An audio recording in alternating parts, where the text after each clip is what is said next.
Hello everybody, welcome to our channel. This is Lakeside View. My name is BigZo, aka Win by name, Win by occupation. I have with me my co-host here, Big Kurt Dog, aka Mr. Kurt. And today we're going to bring you guys some Laker topics. Now you're coming to our channel to get the real Laker perspective from real Laker fans. We're not part of the four-letter networks. We're not part of the trendy, fashionable Laker opinions. This is actual opinions from actual fans. Thanks for coming in today, Kurt. Appreciate it, man. All right. Good to be here. It's just Kurt. But, I appreciate all that, man. That's cool. Oh, thank you. We got to make sure we introduce our guests right. So, first topic, we all knew coming in what we were going to be talking about. Irvin Magic Johnson steps down abruptly right before the last game of the season. Took the world by storm. I know my world was shook. I didn't really know how to, take that news. Unfortunately, didn't quite go as we all expected it to. We thought Magic was going to be in for the long haul, but fortunately, wasn't in the cards. What were your thoughts on that? Yeah, man. Well, first off, I want to just say that, like you said, we're real Laker fans, and I've been a Laker fan for as long as I can remember. Those of you that follow the Lakers probably remember, Sedell Threet when he was our starting point guard. Yeah. The dark times. George Lynch, Eldon Campbell, those folks, Tony Campbell. So, like Wynn said, man, we are authentic, real Laker fans, and it's cool to have this channel in place to give you a real perspective, not something that you're hearing from the national networks or talking heads, pundits, whatever you want to call them, their opinions, which are questionable at best, and really, they don't look at things from a Laker fan perspective. They're not paid to. With respect to Magic, I look at it in this context. Magic doesn't have to apologize for anything he does, man. He gave, he continues to give. He's given, 30 plus years to this organization, 5 championships. Let's face it, he's not a great executive in terms of, from an NBA perspective. He's a great executive in the, in his business dealings without question. But, the team he assembled around LeBron, and major props to him for getting LeBron to commit to a 4-year contract, right? The maximum deal possible. So when you want to call Magic a failure, he did sign LeBron to a maximum deal. The problem is when they assembled the roster around LeBron, it wasn't with the team that was going to complement him and play to his strengths. Obviously we lack shooting. Our outside, 3-point shot defense was questionable. We didn't have any free throw shooting. We couldn't close out games. It was, the list goes on. And really, I think that what we've got to do going forward, is put a team together that's going to complement LeBron. And if that means that we need to get rid of the kids, and I know you didn't ask me this question, but we got to get rid of the kids, and we got to do what we got to do, man. We've got a short window with this guy. We've got 3 more years, and we got to get in the playoffs next year. We got to compete. Back to the original question, as far as Magic, from my perspective, like I said, he wasn't the right guy for the job. I love him. I respect him. He's the greatest player to ever play the game, as far as I'm concerned. And he just wasn't the right guy. Now, he did what he could. I think that what we need to do now is we need to figure out, what is going to be our identity going forward. What are we going to want to have a good relationship with the other teams in the league? Because it appeared that he didn't. I think that he probably broke a lot of hearts, hurt a lot of feelings across the league during his playing career. Magic didn't make very many friends across the league, but, it's all good, man. No one's ever going to help us. We don't have, Danny Ainge and Kevin McHale commiserating with one another to make sure that they build a competitive team back in 08. Mm-hmm. But at the end of the day, we're the Lakers and we're going to be all right, man. What are your thoughts regarding the whole thing with Magic? I agree. I felt like Magic, he wears a lot of hats. He's still the face of the Dodger ownership group. Right. He had some dealings with that. He has some dealings in terms of his business off the court. And I think if you're going to be the president of basketball operations for the Lakers, that's going to be a full-time job. Right. Magic couldn't really commit to that.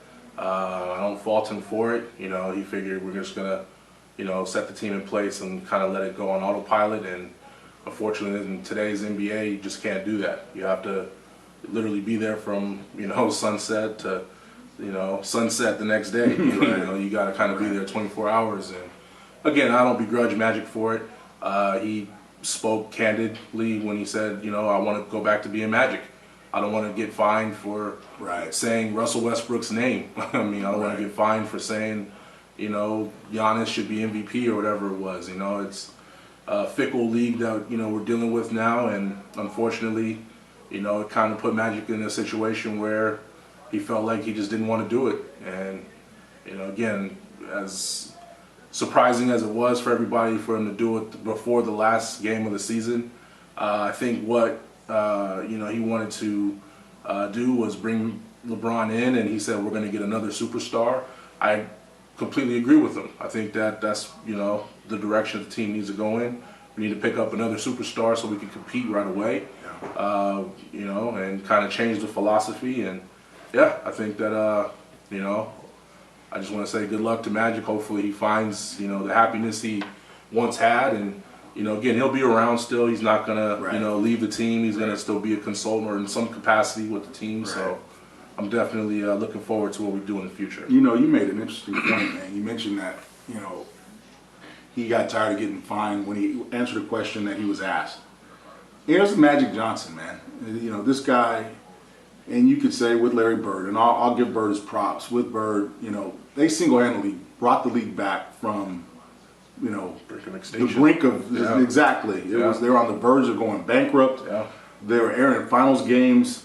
Tape delayed at 1 o'clock in the morning out here, and it's like Magic brought this league back, and the guy can't answer a question, an honest question, with an honest answer about how good he thought Giannis is, and the guy is, and he said he's probably going to win Milwaukee a championship, and he gets fined for that. That's just a joke, man. Yeah. And you look at other executives that make comments about other players in the league, and it's not an issue.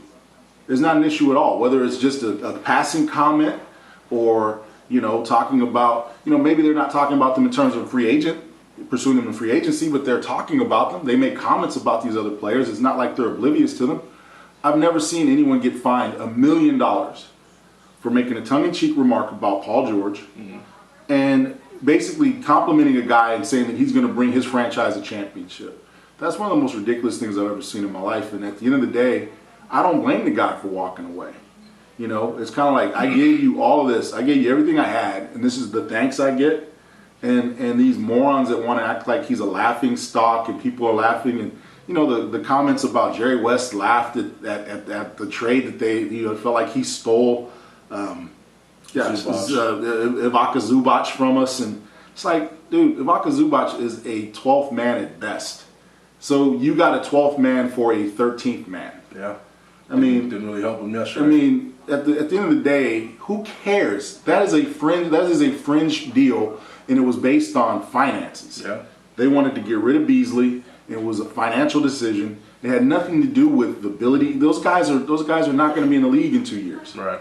So who cares? But to make that into, it's a laughing stock, or even more dirt being kicked on Magic, the legacy of Magic and the Lakers, is ridiculous, man. And like I said, frankly, man, that's why I don't watch the Four Letter Network. Frankly, that's why I don't really watch, Rupert Murdoch's networks. That's I don't watch that stuff because it's just a bunch of propaganda. It's about clickbait.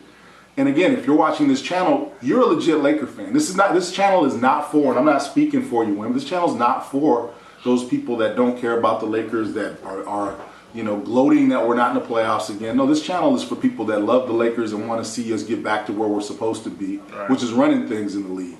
And we'll get there. And when we do, we don't gloat. We don't rub it in. We just go, this is where we're supposed to be, guys. Classy organization. Because we win with class, we lose with class. Definitely. So at the end of the day, man, I'm looking forward to this channel growing, and really we need you folks to tune in, tell your friends about it, tell your family members, tell your other Laker fans about it. And haters are going to hate, man. They're going to leave nasty remarks and comments. We can care less about those people. Quite frankly, turn it off, man. Don't watch. Absolutely. At the end of the day, we're here to talk about Lakers, our organization that we support and love. I've loved all my life and will continue to do so. Yeah. And, again, I hate the fact that Magic's gone, but I understand why he's gone. And we can segue into other areas as well. But the topic of today's conversation is about Magic. Magic's going to be all right, man. Yeah. You know, Magic is exactly who he is. That guy has the keys to the city in Los Angeles. He's probably never had to pay for a meal or a drink anywhere he goes in that city, and probably anywhere he goes in the world. Yeah. Because he's an icon. So props to you, Magic Man. We love you. We always will. We always have. We respect you. Wish you nothing but the best, brother. And I mean, I don't want to, make this all negative news about Magic. I mean, people forget Magic was saddled with terrible contracts. When Magic got the job, he had the Mozgov contract. He had the Luke Walton contract. Magic has put us in a position to where we now have a ton of flexibility, a ton of cap space. That's real. And we're able to look at these top-tier free agents and possibly second-tier free agents. But the fact that Magic came in here and he got those contracts off the books, I mean, hats off to Magic. You can't overlook that situation. That's real. So, again, we appreciate what Magic did in the time that he was here. Unfortunately, it didn't work out the way we wanted it to, but going forward, we're going to get somebody in place, and we're going to have nothing but success. No doubt, man. And you know what? Again, another excellent point. You look at the fact that he was able to get out from under that Moscow contract. He was able to get out from under that Luke Walton contract. Yeah, we're paying him a little bit of money going forward, but he gave up Russell. And if you want Russell on your team, hey, good luck to you. Yeah. He's not a guy that I want in my locker room, frankly, and I don't care how much success he has. You don't want a guy like that running your team, and good luck to him. I hope all the good things in life happen to him and only him. But at the end of the day, I'm happy that Magic did what he did. Absolutely. I do not miss Russell at all. That brought us Kyle Kuzma. Absolutely. So I'm feeling good about that going forward. And at the end of the day, again, like you said, Magic did a lot of good things for this franchise as an executive. Let's not talk about all the good things he did as a partial owner and as a player. So at the end of the day, man, Magic is the man. And like I said, major props to that cat, man. We love you, Magic. Absolutely. So I want to segue into the next topic. Luke Walton was let go. He quickly turned around, and another former Laker, Vlade Divac, went ahead and hired him on with the Kings. I thought that was a good move that we did not retain Luke Walton's services. I didn't really care much for his philosophy. I felt like what philosophy? I feel like he tried to take what worked in Golden State and bring it down to the team here. He didn't put together a plan that would suit his players.